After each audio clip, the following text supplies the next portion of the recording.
23, verse 7, same thing. Woe to you, scribes and Pharisees. I may not have gave that to you, Thomas. It's all right. Woe to you, scribes and Pharisees, hypocrites! You are like whitewashed tombs, which indeed appear beautiful outwardly, but inside are full of dead men's bones and all uncleanliness. Even so, you also outwardly appear righteous to men, but inside you are full of hypocrisy and lawlessness. So we saw these Pharisees, and today you're going to also see the Sadducees coming to Jesus with the same problem. And this is not Jesus' problem, it's their problem. They're focusing on the wrong things. And I thought last week it was taught so well, but I just wanted to visit that because it leads us right into where I'm beginning tonight, which is chapter 16, verse 1. But do we have any questions or thoughts about last week before I begin? Anybody? Y'all need to calm down. Don't everybody talk at once tonight. But okay, I'll get right into it. So I'll read the first 4 verses. And like I said, I don't know how far we'll get into this chapter, but we'll just see what happens. So then the Pharisees and Sadducees came and testing him asked that he would show them a sign from heaven. He answered and said to them, when it is evening, you say, it will be fair weather, for the sky is red. And in the morning, it will be foul weather today, for the sky is red and threatening. Hypocrites! You know how to discern the face of the sky, but you cannot discern the signs of the times. A wicked and adulterous generation seeks after a sign, and no sign shall be given to it except the sign of the prophet Jonah. And he left them and departed. So, some of the events that have led us to this point, if you remember, many signs that Jesus has performed. He's fed 5,000, then again 4,000. And I think 3 or 4 weeks ago, I heard you guys talking through this. If you count the women and children, it may have been 12 or 13,000. Wasn't that the number maybe y'all come up with? We're fed. We saw Jesus walking on the sea in chapter 14, multitudes healed in chapter 15, and that's just to name a few things that this man Jesus was doing, and he wasn't doing them in secret. This is out in the open. Yet here again, 16:1, the Pharisees and Sadducees coming to test him to show him a sign. They want to see a sign from heaven. And just kind of a side note, this is a rare occurrence for these two groups to come together, the Sadducees and the Pharisees. They didn't normally work together, but they come together here because they're worried. They got a common problem, and that's Jesus and what he's teaching. They saw Jesus as a very serious threat. And just some of the differences between them, and I got this just directly out of a commentary, but if you're interested, the Pharisees lived according to the smallest points of the oral and scribal law. The Sadducees received only the written words of the Hebrew Scriptures. The Pharisees believed in angels and the resurrection, and the Sadducees did not. And I didn't give this to Thomas, but you could look that up if you want to write it down. Paul talks about this in Acts 23, verses 6 through 10. The Pharisees were not a political party and were prepared to live under any government that would leave them alone to practice their religion the way they wanted to. And the Sadducees were aristocrats and collaborated with the Romans to keep their wealth and power.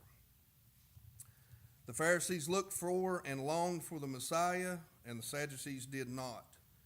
So that's just a few things, but just know these two groups, they're very different, belief system, but they come together for this, and that's because they're both in opposition to Jesus.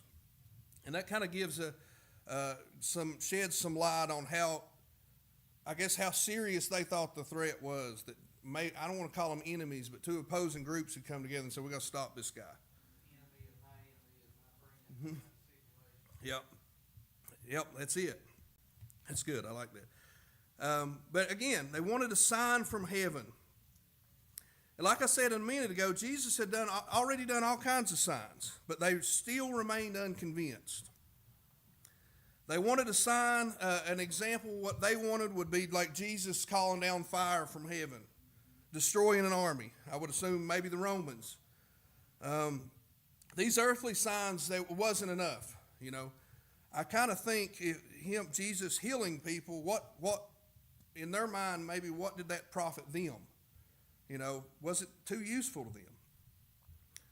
But Jesus had healed many, made the blind see, the lame walk. I'll go back quickly to Matthew 11, 5 and 6. I don't know if you have it. Yep. The blind see, the lame walk, the lepers are cleansed, and the deaf hear. The dead are raised up, and the poor have the gospel preached to them. And blessed is he who is not offended because of me. But it wasn't enough. And it's real hard, even when I was writing my notes down, to tie this together in words. But in my mind, I can kind of see not just those that opposed Jesus, but even people that were with him. They were often very misguided with these signs, these miracles that he was performing. And I always think about over in John chapter 6, and that's after he fed 5,000. If you remember, they come to Jesus. They want to make him king, right? He fed all these people. Then they wanted to take him by force and make him their king.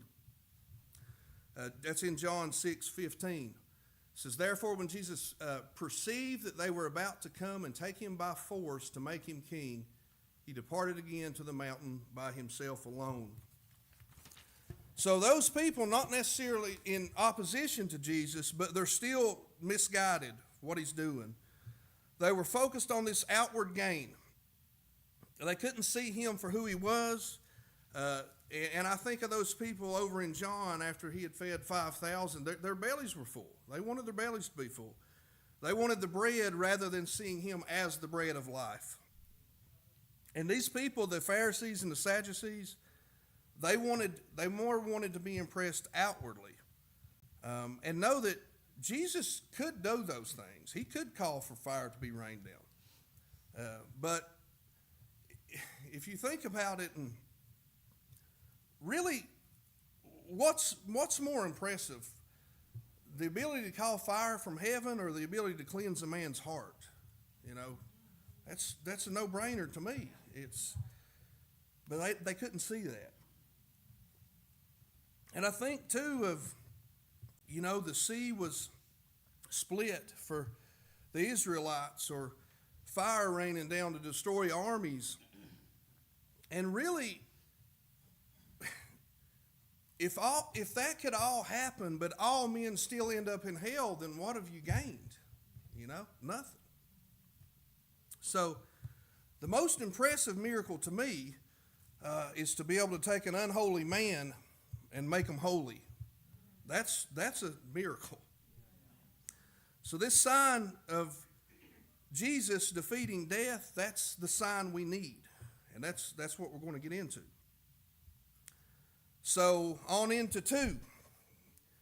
And I read it talking about the weather. It makes me think, I heard this when I was in the Navy, but how's it go? Red sky at night, sailors delight, and red sky in the morning, sailors take warning. Kind of the same thing here. But he goes on in 4 there, he says, wicked and adulterous generation seeks after a sign, and no sign shall be given to it except the sign of the prophet Jonah. And he departed. He's telling them, he's calling them out here. He says, you can discern or understand the weather, but you can't understand the true signs. Messed up, confused people. And these are very harsh words from Jesus. He doesn't try to explain himself. He tells them what they are. Wicked and adulterous generation. Like I said, he's saying to them, or he's he's telling them, you're spiritually dead. You're coming to try to trip me up in something rather than coming to see the truth. And he leaves. So this sign of Jonah, and I think you guys hit this a couple weeks ago, but we're going to hit it again. Matthew 12:38 through 42. And some of the scribes and Pharisees answered, saying, Teacher, we want to see a sign from you. But he answered and said to them, An evil and adulterous generation seeks after a sign, and no sign will be given except the sign of the prophet Jonah. So this sign of Jonah, to me, this is kind of the ultimate sign, I would say. This is the sign that makes or proves the truth that Jesus is who he says he is. The fact that Jesus is God in the flesh. And this is the sign that makes our faith legitimate. As Jonah spent 3 days and 3 nights in the belly of the fish, the Son of Man 3 days and 3 nights in the heart of the earth, ultimately to rise again, defeating death. So, go ahead.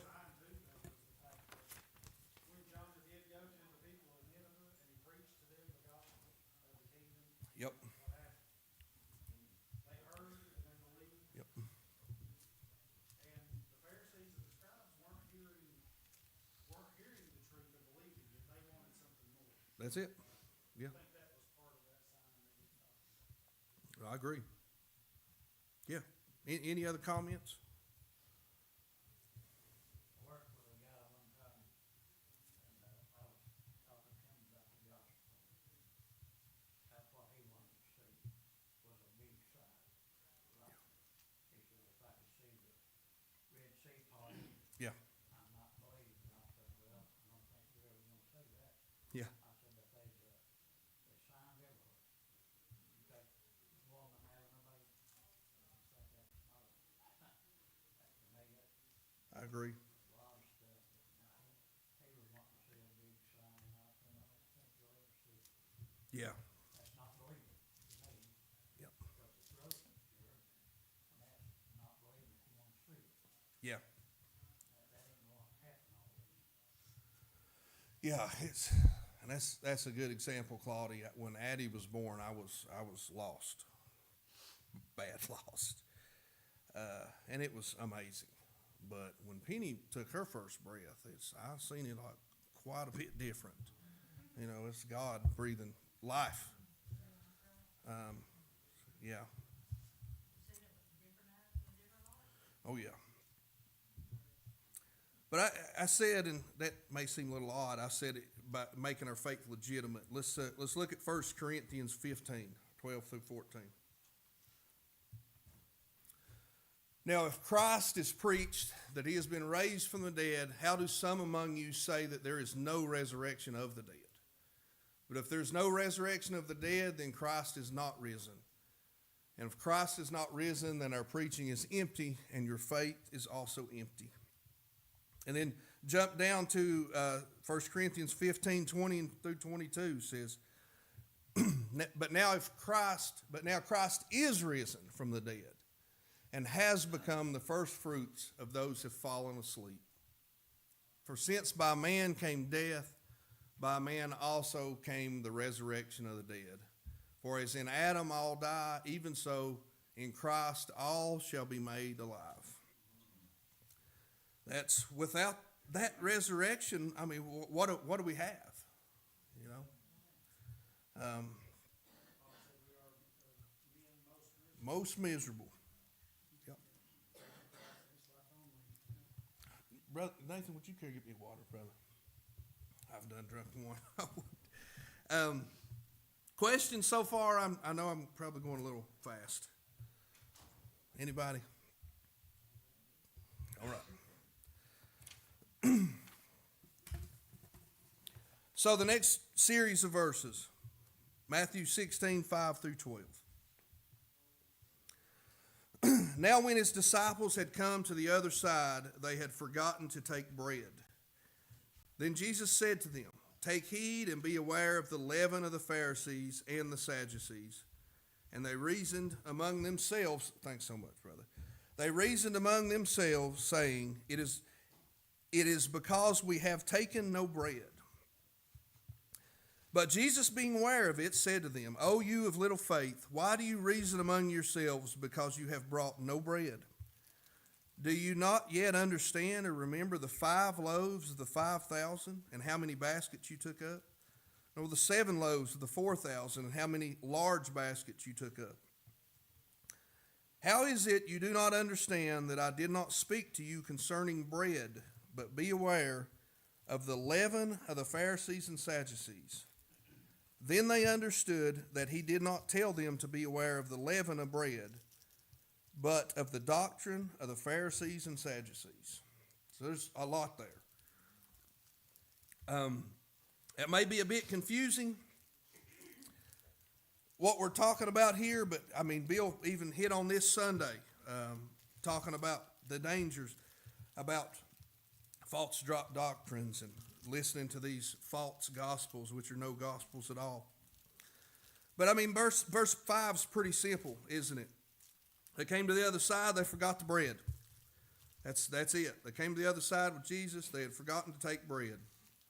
Verse 6, Jesus tells them, take heed, be aware of the leaven of the Pharisees and the Sadducees. That's kind of an odd response from Jesus, ain't it? They forgot bread, and he says, be aware of the leaven of the Pharisees and Sadducees. Probably not the response they wanted to hear. We see the disciples also thought it was odd because here they are in 7 talking among themselves, reasoning. Is it because we have no bread? He's saying this. Which is real strange if you think about it, because what had they just saw happen? They had thousands of people, and they're worried about a loaf of bread. So, to try to break it down a little bit, the statement of verse 6 is kind of key here. Take heed, beware of the leaven of the Pharisees and Sadducees. So after this confrontation with these Pharisees and Sadducees, Jesus is now using the leaven. This is a metaphor.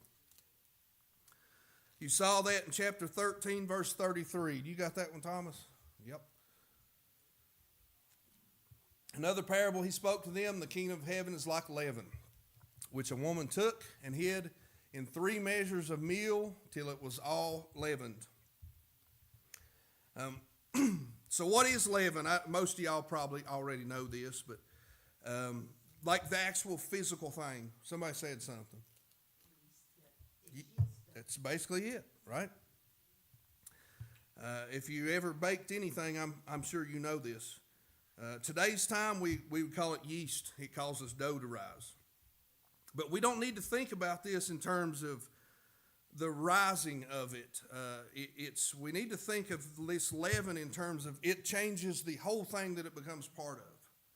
Right? It changes the structure, appearance, everything. I'm sure the taste. Would it change the taste? Yeah. Okay. In this context, like I said, today's time we'd call it yeast, and this time leaven. It's a piece of dough that had been fermented, allowed to ferment. They would mix it with the other dough, and then all of it becomes fermented, essentially, and initiates the rising. So it changes the outcome of the entire batch. And why is that dangerous? I mean, if a false doctrine,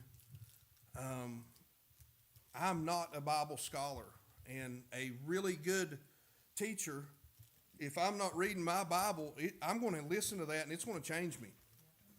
We can all be so easily fooled by these clever speakers, false prophets. Thousands of people are every day. And I think this is a real, not just Bill. How many times have Bill mentioned this in the last 6 months? A lot. But if you listen to preachers online, a lot of people are talking about this. The dangers of false prophets is huge. And what you hear online can be very dangerous. But leaven is used in this, our biblical context, as sin and corruption, because sin changes the whole thing. This is out of another commentary. I thought it was a good description of leaven, how it's used in the Bible. But it says, leaven was the Jewish metaphorical expression for an evil influence. To the Jewish mind, leaven was always symbolic of evil. Leaven stood for an influence liable to spread through life and corrupt it. False doctrines, which is fitly called leaven, because it will sour, swell, spread, and corrupt the whole batch, and it's all done secretly. Secretly meaning you cannot physically see the effects happening, but time you notice it, it's already happened. It is a corruption or a cancer to anything it comes in contact with, altering the entire product. So I thought that was a pretty good breakdown of leaven. So they're confused. Jesus knows they're confused by this, so he explains. 8 through 11, hit it again quickly, but Jesus, being aware of it, said to them, "O you of little faith, why do you reason among yourselves, because you have brought no bread? Do you not yet understand or remember the 5 loaves of the 5,000, and how many baskets you took up, nor the 7 of the 4,000, and how many baskets you took up? How is it you do not understand that I do not speak to you concerning bread, but to be aware of the leaven of the Pharisees and Sadducees?" So they're beginning to understand. That will be confirmed in verse 12, but they begin to see that Jesus wasn't talking about the physical substance of leaven, but he's referring to the doctrines that are being preached by these Pharisees and Sadducees. And he's telling them to be aware, be on guard for this. Explaining to them that they're hypocrites, seeking signs. This is the Sadducees and Pharisees, seeking signs and outwardly things that would make them look holy rather than be holy. And he's calling them out and trying to teach his disciples this. And during that transaction, he calls them out basically for 3 things. One, he's telling them, he said, you don't understand. They're ignorant, basically, of the fact that he was using material things, leaven, to show spiritual things. False teaching. He's also telling them they have very little faith. They saw all these things happen. They saw all the needs be filled, yet they remain worried about physical needs being met. And in so many ways, Jesus is showing them he'll meet their physical needs and their spiritual needs. Most importantly, the spiritual needs. And then a third thing is in this little transaction, he's telling them that they forget so quickly. Jesus supplied the need for so many with so little. And it really, if you think about it, it's wild to see that they're concerned about bread at this point after everything they've just witnessed.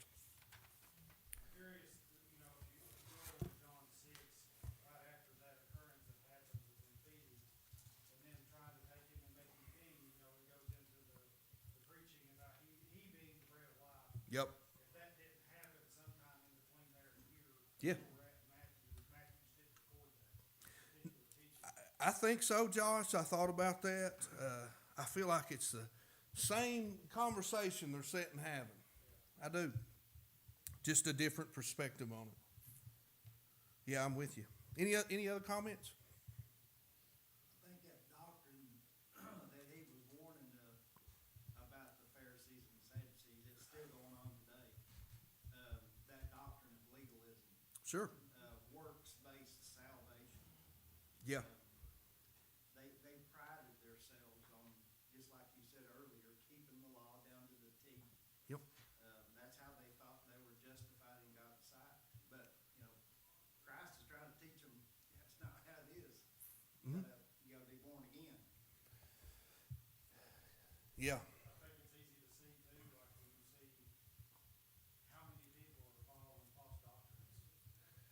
How it just starts with a little thing and then it just blooms into something big, like the wedding. It's like what he's talking about there. It starts as something small, but eventually it overtakes everything.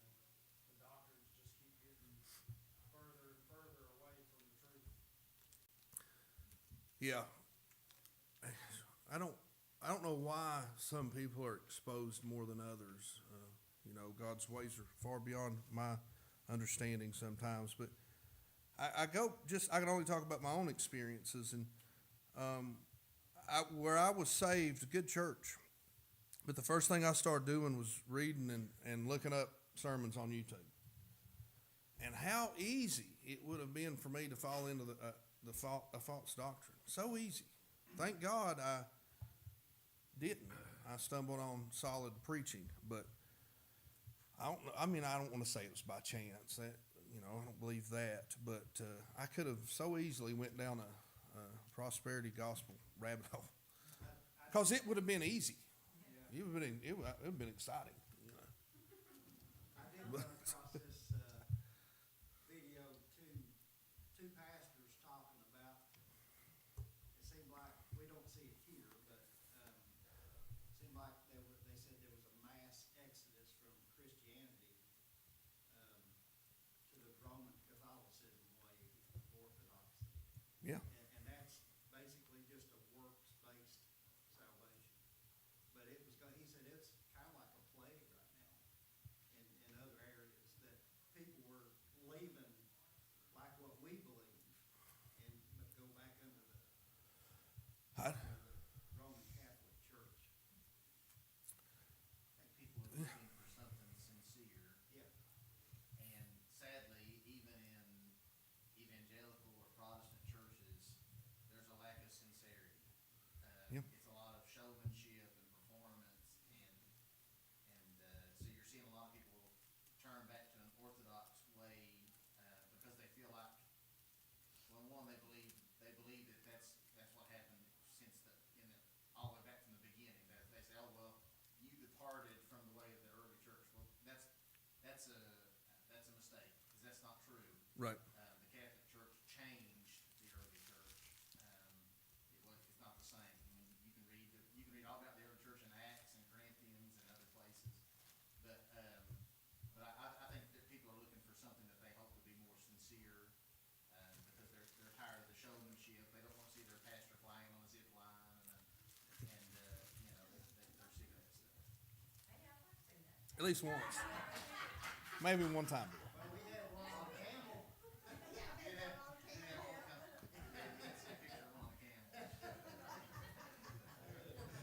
But yeah, I mean, that was part of that conversation too, just like Brother Phil said, that they wanted to see some sincerity of their faith.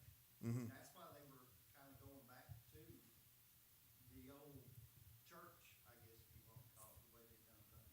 It's a dangerous, though, to your point, John. It's dangerous because they're going back to a works-based doctrine, and they're departing from true faith. I mean, Christ won our salvation. Yeah. We can't earn it, no matter how hard we want to have a part of it. We just can't. Absolutely.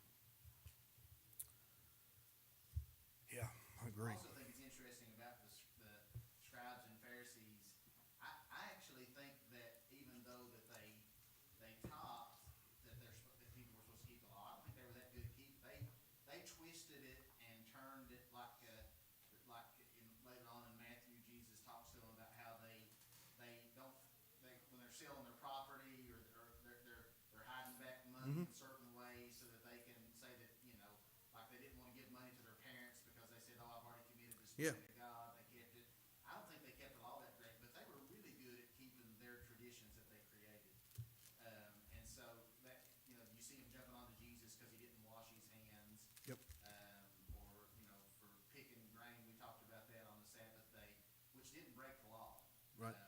But it was their tradition, and so they were really passionate about unbiblical traditions, but not so much about keeping the law. Yeah, it was more important to them than what they had created. That's right. Yeah, I agree.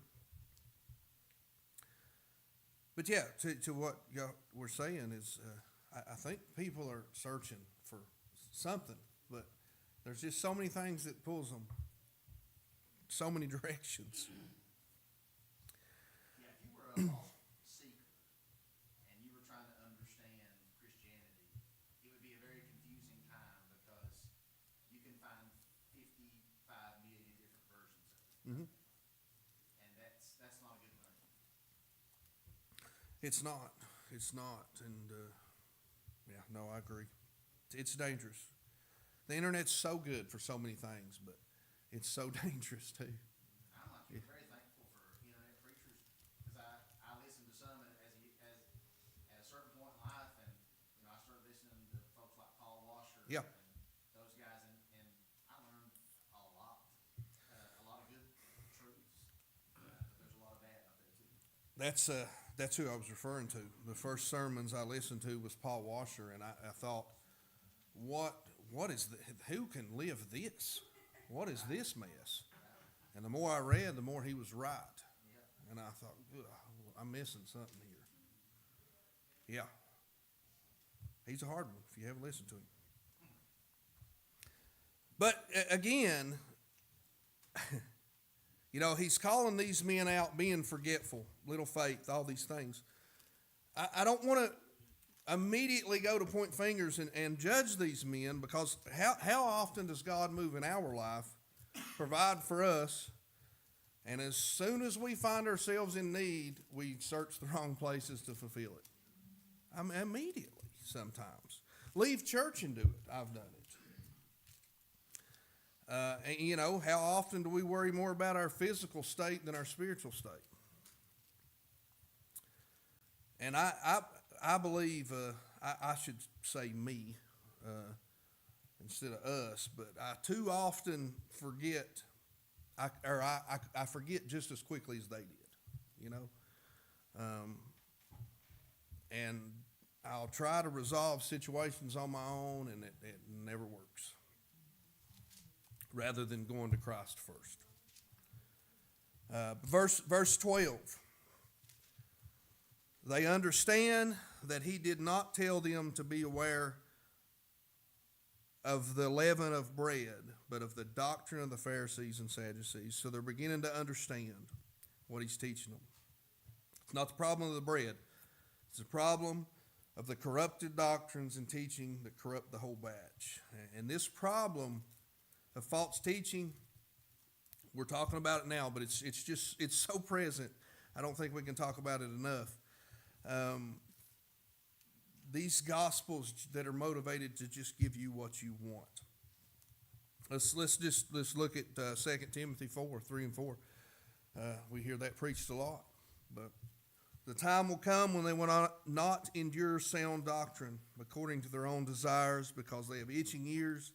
They will heap up for themselves teachers, and they will not turn their ears away from they will turn their ears away from the truth and be turned aside to fables. So we should take Matthew this 16:12, this whole transaction, to heart, because it's still a problem. And two, it's just go ahead. False doctrines, fables. Yeah, stories. Yeah, made up stories. Yeah, good point. Somebody's made it up. But this ain't just a threat to us. This is a threat to our families, our children, grandchildren. If you fall into this, you're probably going to teach it to somebody else.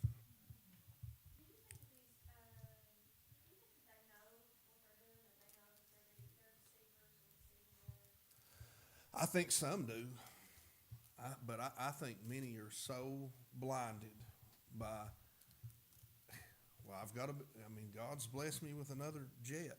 I must be doing something right. I don't know. I think a lot of them are blind. But I don't know. How can you read this word? These men know the Bible. How can you know this word and preach the opposite of it? And that's what gets me. This is written here.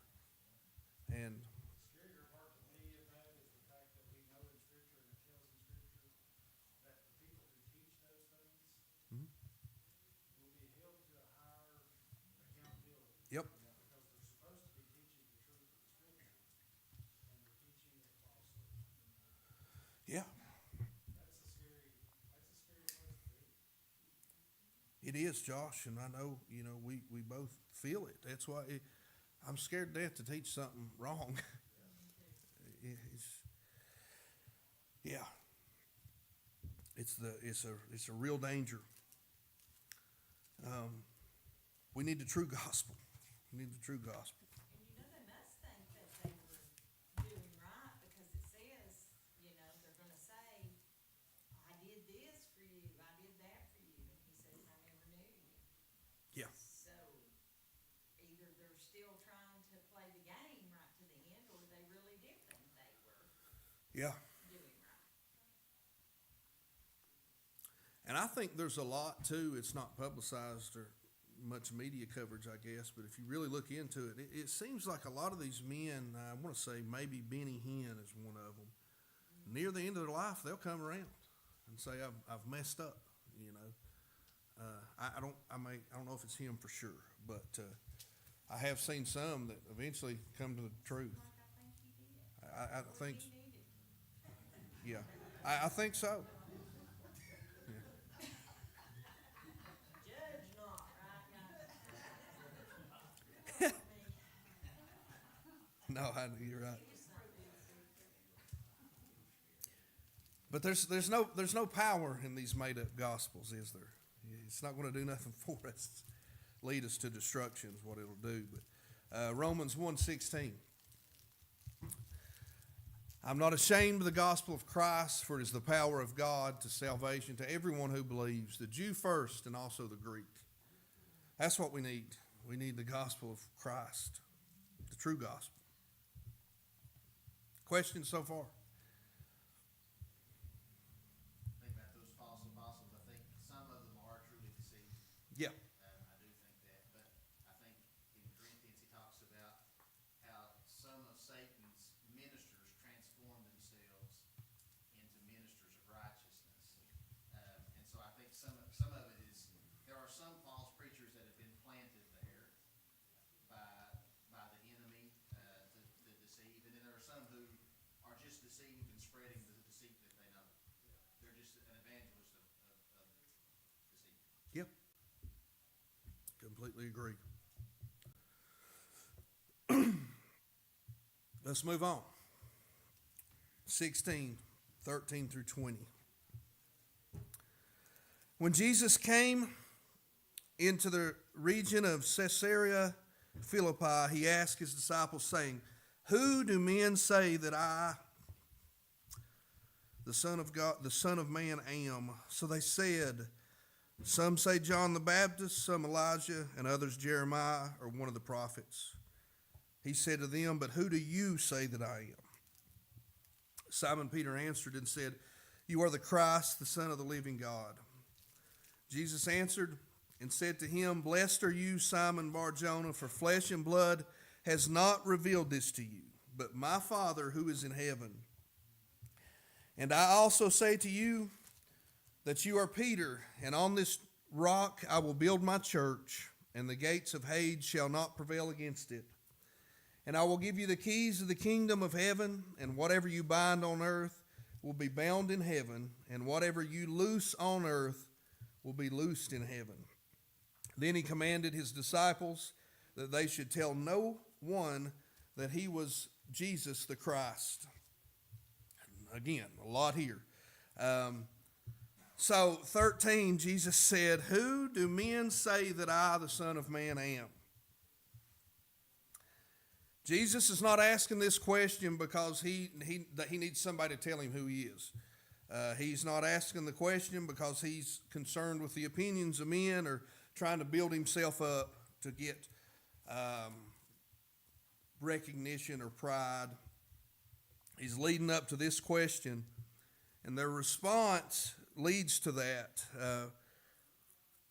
14, they compare him. Some say you're John the Baptist, some Elijah, others Jeremiah or another prophet. But in 15, we see the real question. Who do you say that I am? And that's the question that every one of us have to answer. Who do you say he is? I always use my girls, but it does no good for them to say, to them to stand before the Lord and say, well, Dad says you're Lord. Does nothing for them. They have to know with certainty in their heart that Jesus is God, Son of God. And it's so important. I struggle. I want to almost force people to become Christians, or, it's so important that we present this message. I'm talking about Christians. I'm not just talking about preachers and teachers. We've got to present this message, the gospel, to others, and the Spirit has to do the work. I can't save anyone. Bill can't save anyone. He's got to present this true gospel. That's where the power's at, right? The power of God. And they have to be able to answer with certainty who Jesus is. Peter's answer in 16 there. You are Christ, the Son of the living God.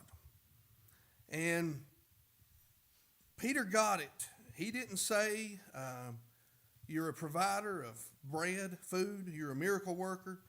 Peter knew he was much more than this. He knew that he was more than the others were saying, more than John the Baptist, more than Elijah, more than these other prophets. He knew that he was the Messiah, the Son of God, and I want to explain that. But he said, you are the Son of the living God.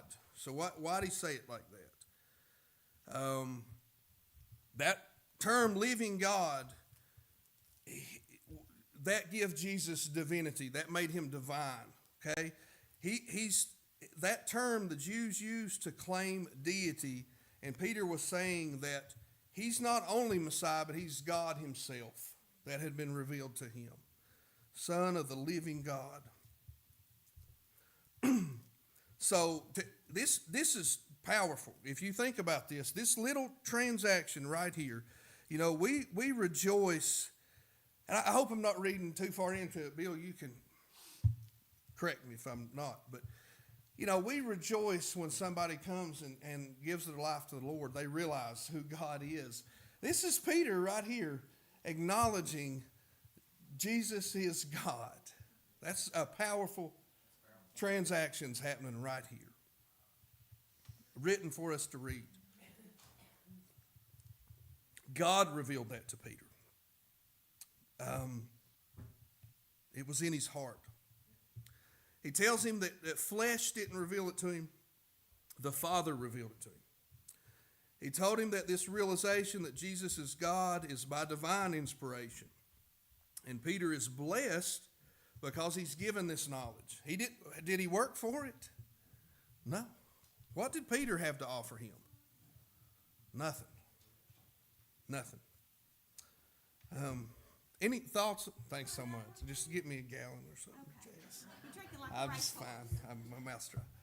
That'll get me through. Thank you. Any thoughts on that?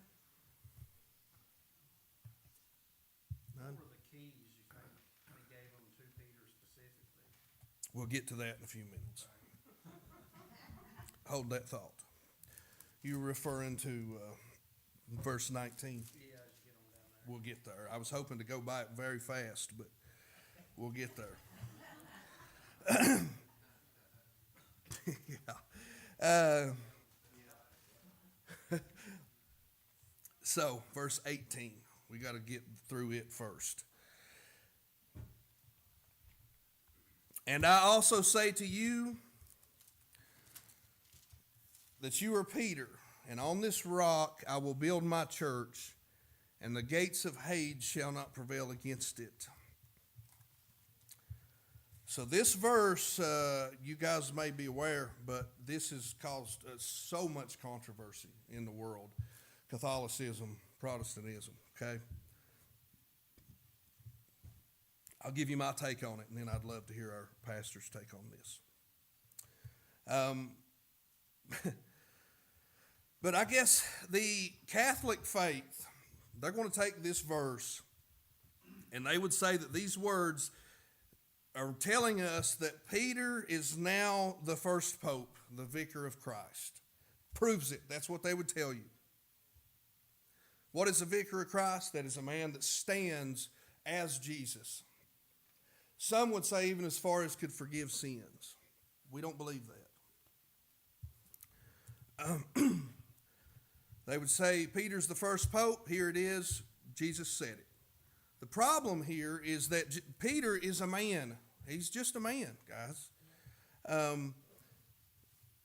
He is not divine. He only has things through divine inspiration. He didn't even come up with it on his own. God gave it to him. So I think Peter would even agree with me saying this. But what I see Christ saying, I'm just going to tell you how I see this. He's telling Peter that he is referring to himself, Jesus, as the rock or the foundation of our faith, and acknowledging to Peter of Peter's confession of this realization. Hope I said that clear enough. Because of Peter's own testimony, and we'll look at that. Go ahead and pull it up, Thomas. 1 Peter 2, 4, and 5. He did not see himself as the foundation of the church. It says, coming to him as to a living stone, rejected indeed by men, but chosen by God and precious.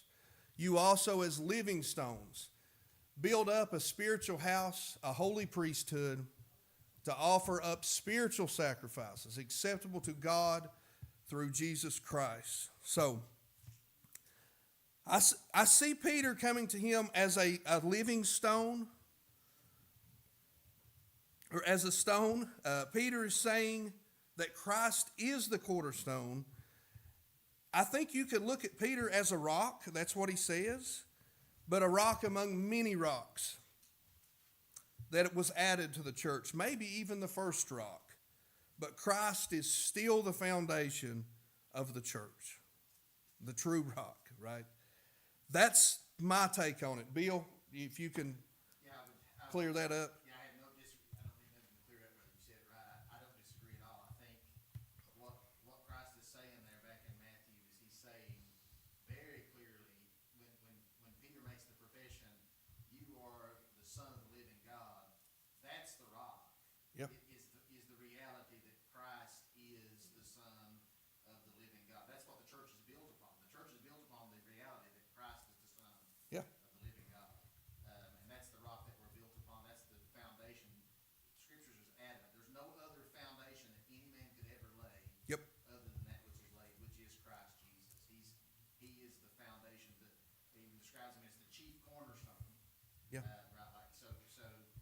It's definitely Peter was not the first pope. Peter was not the vicar of Christ. Peter was none of those things. Peter was a believer. Yep. And he was an apostle, and certainly deserves reference, him and the others, for being apostles of Christ. But, Yeah. but Christ was not saying here he's going to build the church on Peter. Yep. Christ doesn't build his church on any man. Christ is the head of his church. Colossians 1:18, I believe, says that very truth. Christ is the head of the church. There is no other head of the church. The Pope is not the head of the church. Christ is. Absolutely. So they took that one verse and they went with the whole verse? Well, that's I would say that's a key verse for them that they stand on. But I think if you keep going from here where you're at, I don't know if you have the scriptures to go to, like 6 and 7, just follow this. Yep. It says, therefore it is also contained in the scripture, and he's quoting from Old Testament.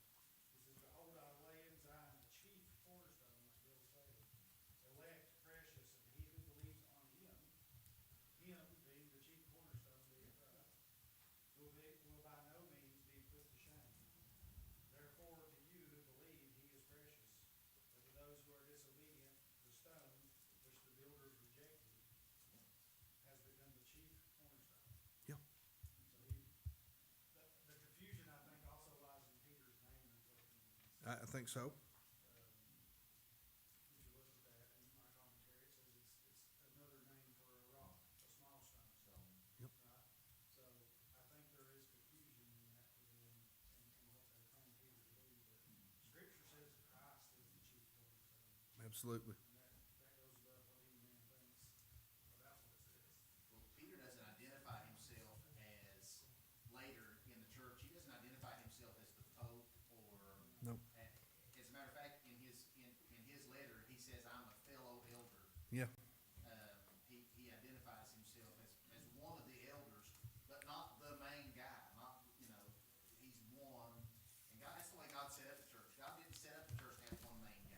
Right. It's a plurality of qualified men that he's called. And I think as we study through Revelation, we see that the apostles are part of the foundation built off of that cornerstone Yeah. in the way that they're described in Revelation. Yeah, no, I agree. And I sound, when I talk about this specific verse, I always sound maybe too harsh on Peter, saying, oh, he's just a man and this and that. Like Bill said, I think he's one of the apostles, right? I'm not trying to downplay Peter, but Peter is not Christ. That's the key. Yeah. Any other thoughts on that? Peter goes on after this to that,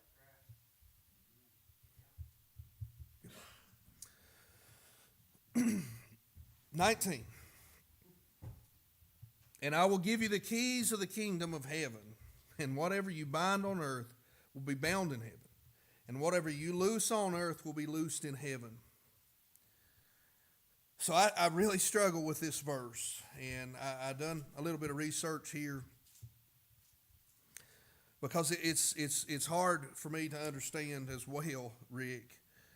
And I'll just tell you, some people think we just talked about him being the first pope, but some people go as far and say, well, Peter is the one that has the authority to admit people into heaven. You even see images of Peter with keys, and that's not the case. Well, every time you see the little cartoon thing, they go to the pearly gates and St. Peter's there with the little checklist, Yeah. That's kind of stuck in there. Yeah. I think this was a Spurgeon comment. The idea that apostolic authority comes from Jesus was then given to Peter, who set his hands on the heads of approved and ordained men, who in turn set their hands on heads of approved and ordained men, and so on until today is nonsense. It's what Spurgeon called laying of empty hands on empty heads. The power came from Christ. That's who has the power. I don't have too much on that, but I don't think we should get tripped up on that verse and think that it is Peter that is making the decision. It's put pretty plainly to Nicodemus, wasn't it? Unless a man is born again, he's not going to see the kingdom of heaven. Anybody got anything to add to that? Any other thoughts to that? Verse 19. Over into Matthew 18:18, it said, surely I say to you, whatever you bind on earth will be bound in heaven, and loosed on earth will be loosed in heaven. He's kind of giving it, I guess, to all of them then, instead of just to Peter. But, Yeah. well, yeah, I don't want to read too much into that too, but there's always been a verse that kind of, going with what Jazz said about the Catholic base and all that on that verse, over in John, well, I should let that go, I guess. That's going to open up a can of worms, I'm afraid. Thank you. When he gives them the power to forgive sins, that verse. Yeah, that's another day, Rick. We're running short on time to get to that. You said he was going too fast. Yeah. Throw the brakes on there. Nathan said, if you don't care, go ahead and clear that up for us. We better get moving or I ain't going to get nowhere.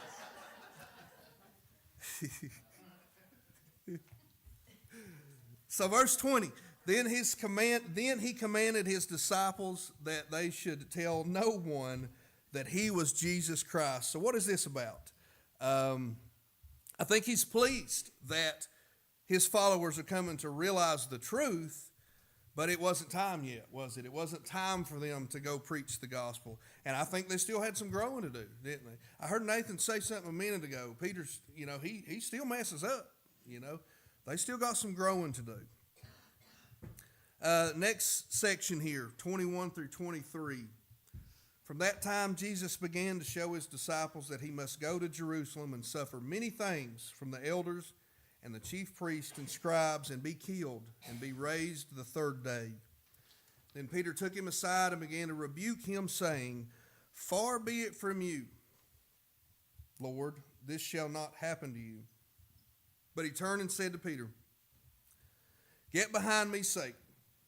You're an offense to me, for you are not mindful of the things of God, but the things of men. That's some pretty harsh words to Peter now. So 21, I'm sure this had to shake the disciples. If you think about it, they just come to the realization that Jesus is the Messiah, the living God, and all of a sudden they find out he's got to go be killed. So that'd be hard to swallow. But they're forgetting a lot of things, right? They're forgetting the scriptures. Isaiah 53. I would recommend you read 3 through 12, but I'd like to at least read 3 through 5. I don't know if I gave you the right ones, Thomas. What I want to read in Isaiah, go to 53, note this down. But it told us that he is despised and rejected by men, a man of sorrows and acquainted with grief, and we hid, as it were, in our faces from him. He was despised, and we did not esteem him. Surely he has borne our griefs and carried our sorrows, yet we esteem him stricken, smitten by God, and afflicted. But he was wounded for our transgression, he was bruised for our iniquities. The chastisement for our peace was upon him, and by his stripes we're healed. I'm sure y'all all read that scripture. Talking about our Savior.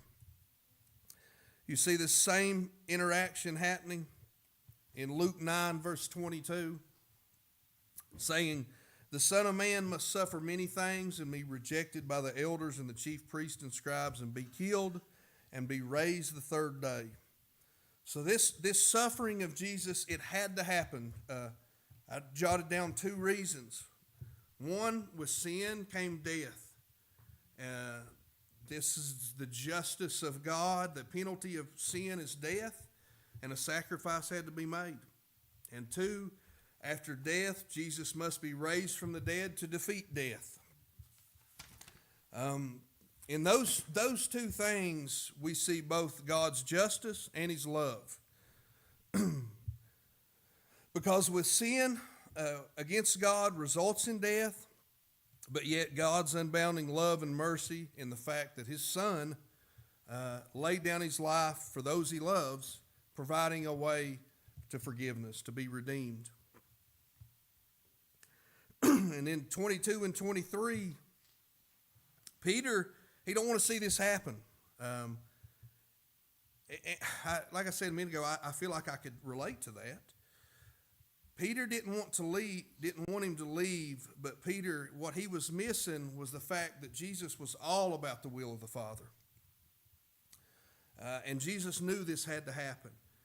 He did not want Peter to be misled by his own wants, because the will of the Father was the goal here. 22, you see, Peter took him aside and began to rebuke him. You know, that's very bold of Peter, isn't it? Very bold.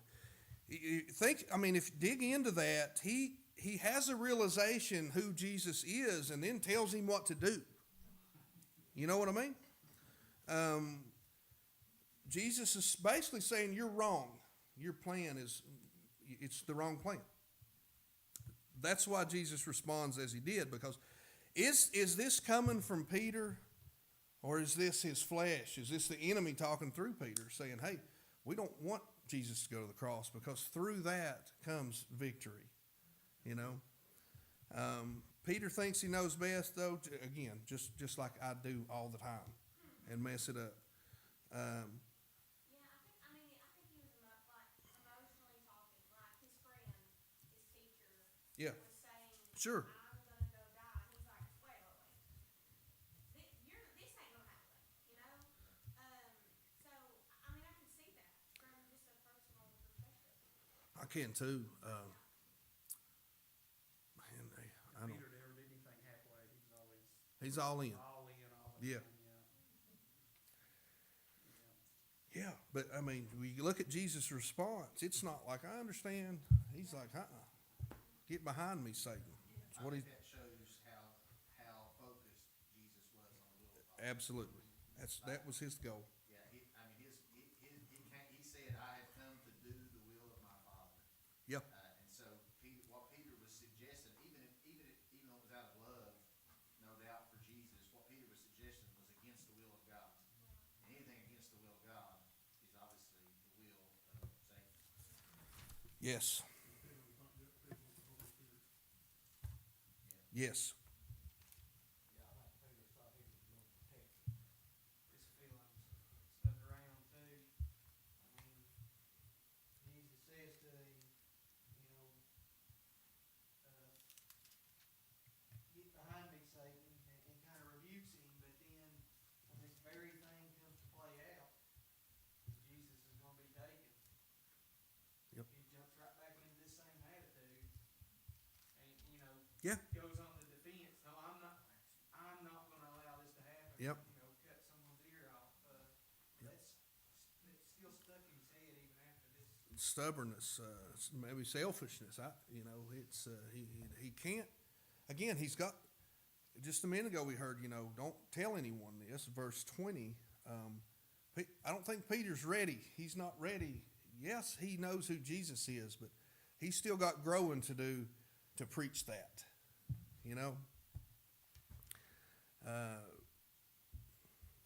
But Jesus, you got to know this.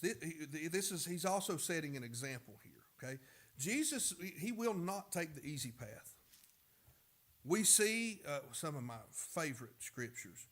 We see that scene in the garden when Jesus said, "If there's any other way, let it pass by me. But if there's not, let's do it." So Jesus ain't going to take the easy path. Peter saw Jesus as divine person in strength and power, but he did not fully see him as being a servant, a man that came to serve and die. And like Jazz and many of us said, it's just, I can easily relate to Peter saying, "Wait, there's got to be another way. There's got to be another way." I'll move on. I don't think we're going to finish, guys.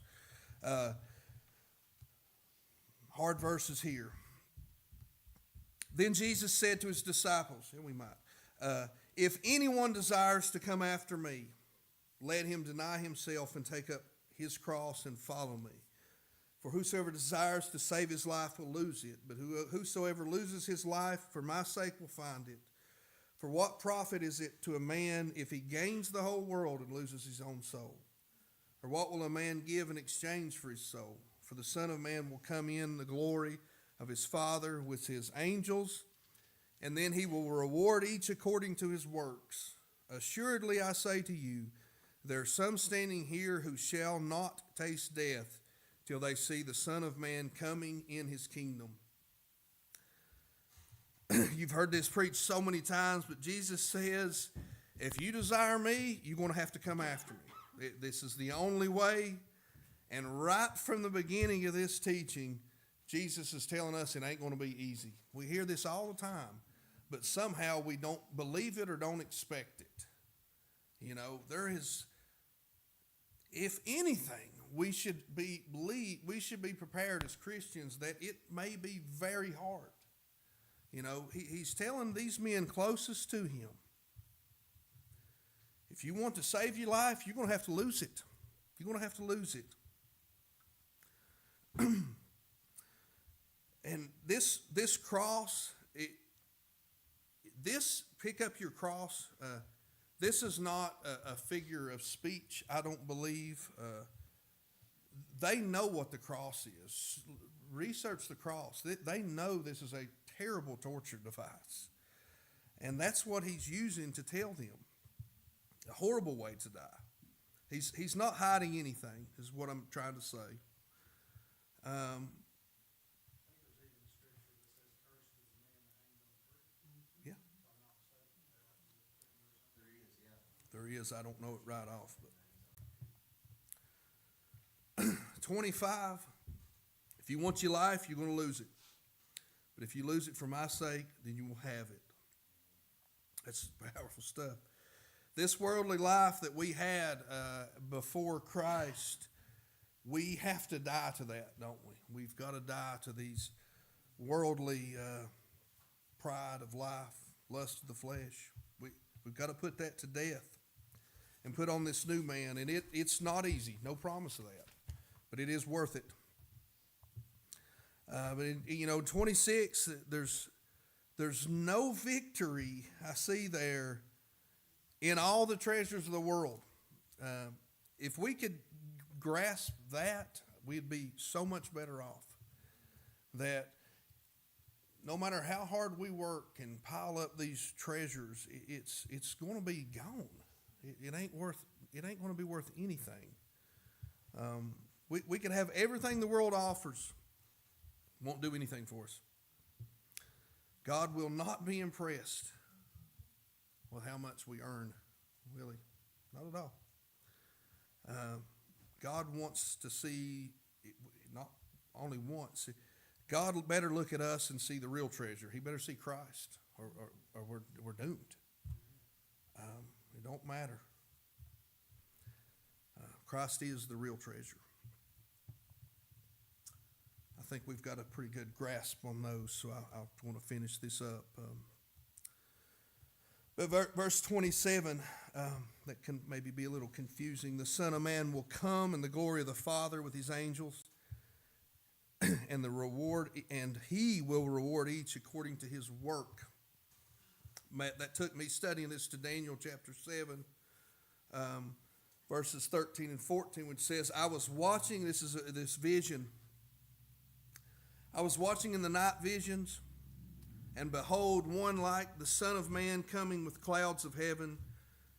He came to the Ancient of Days, and they brought him near before him. Then to him was given dominion and glory and kingdom, that all peoples, nations, languages should serve him. His dominion is an everlasting dominion, which shall not pass away, and his kingdom the one which shall not be destroyed. And I see this as this second coming of the Lord. These details of rewards, that's a hard thing to understand to me. I don't know exactly what rewards will look like, but I do believe both the believer and the non-believer is going to be held accountable to an extent for what we've done. I don't think we get a free pass to be a lazy Christian. I think, maybe that reward is Christ. That reward is with me. That's what it says. Maybe that's more of him. I don't know. But we should work for that either way, even if we don't understand exactly what this reward is. Any thoughts on that? Rewards? Yep. We should want it, shouldn't we? Yep. Definitely agree with you. I think the Christian will stand before the judgment seat of Christ, and his works will be put to the test and tried, and then that's what the Scripture says. And then some will receive a reward, and some will suffer a loss. Yeah. And I know that's not the typical view that people like to have about heaven, but the reality is that on the new earth there will be rewards, and there will be structures and governments and all those things, and we don't understand what the rewards in turn will be, but we know that each man's going to get some based on the works that he did. Yeah. And I would imagine, Bill, it's a hard thing to preach, because we're very leery of preaching a works-based salvation. But at the same time, this mentality of just let me in, or this cabin on the corner of heaven, you can keep that. Like, I want to be front row. I want to be where Christ is.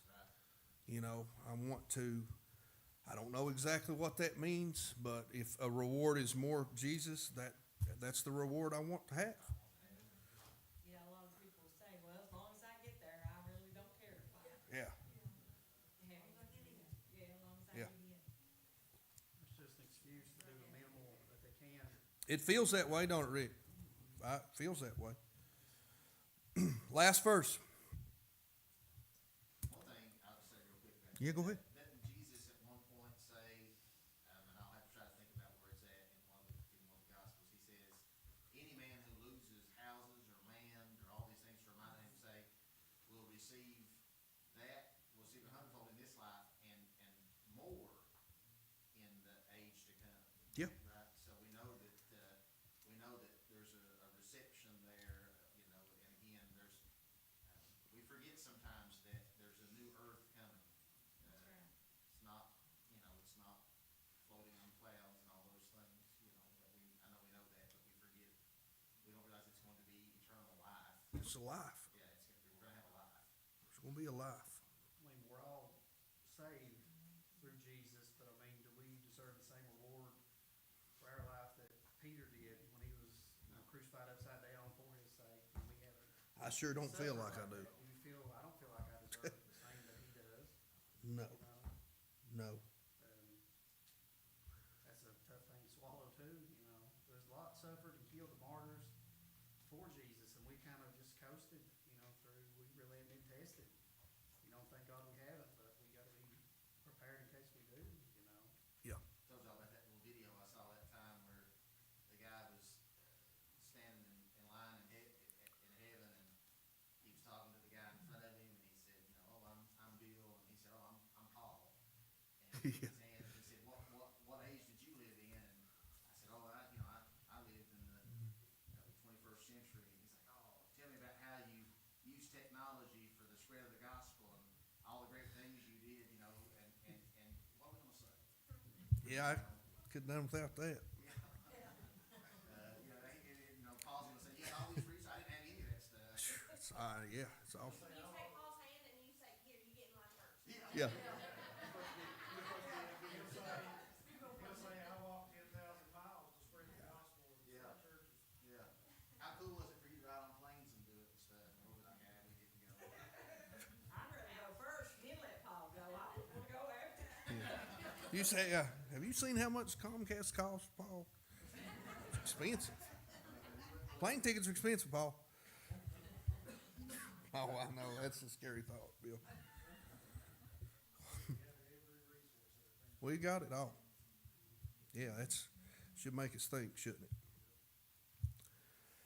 We can have a paper copy of the Bible in our hand, we've got it on our phone, we've got it on our computers. We can read it at the drop of a hat. Yeah.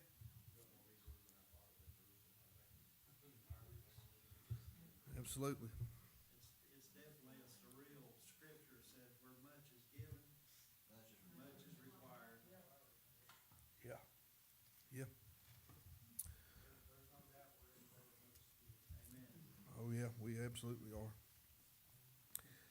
Verse 28, we'll finish it up. Assuredly, I say to you, there are some standing here who shall not taste death till they shall see the Son of Man coming in his kingdom.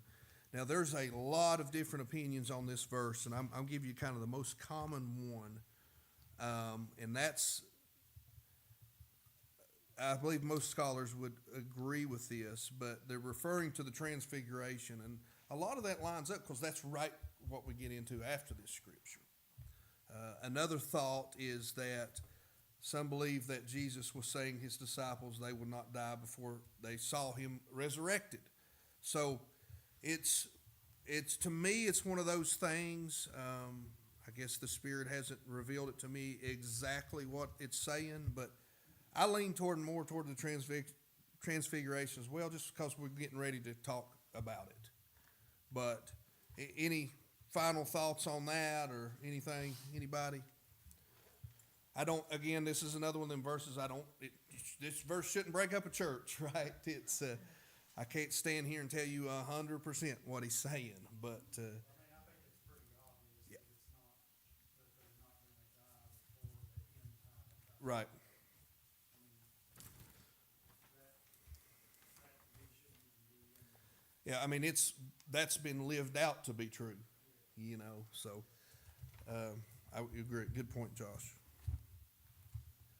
But that's all I have. Back to verse 19. Yeah, go ahead. for a second. I always looked at the keys of the kingdom as the gospel. Now, and the reason I say this because that's how we enter the kingdom is through the preaching of the gospel. So he's given them the keys of the kingdom. He's given them the gospel. They're to take that. But Dad had a Wearsby commentary back there on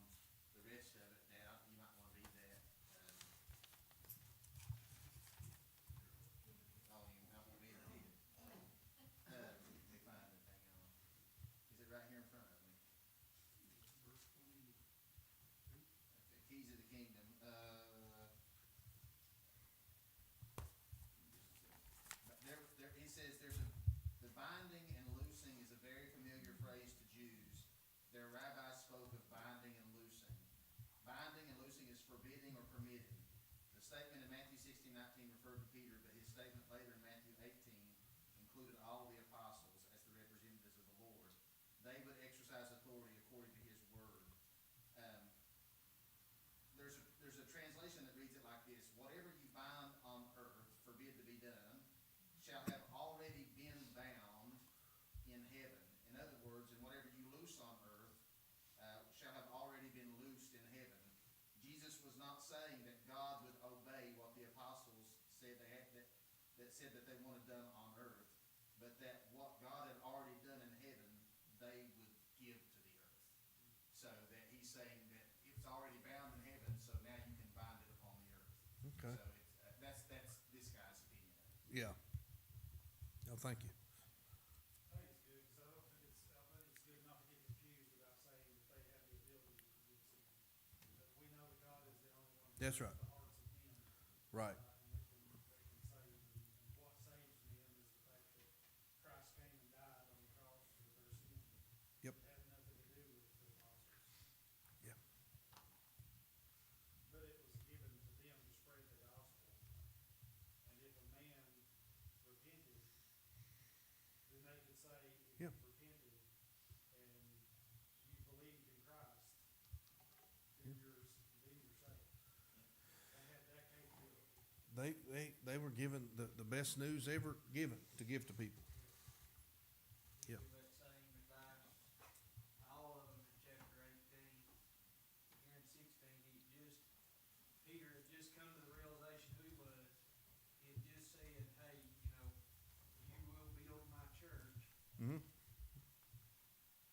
And now he's kind of saying, I'm putting my trust in you to build this church. You know, Yeah. here's the, I'm kind of turning you loose with the steering wheel here a little bit. You've seen my father. That's the way I always look into it. You said somebody said Peter he was all in on things, and when he was all in on the right things, it paid off. He was the man to do it. We got about 5 minutes. Any prayer requests?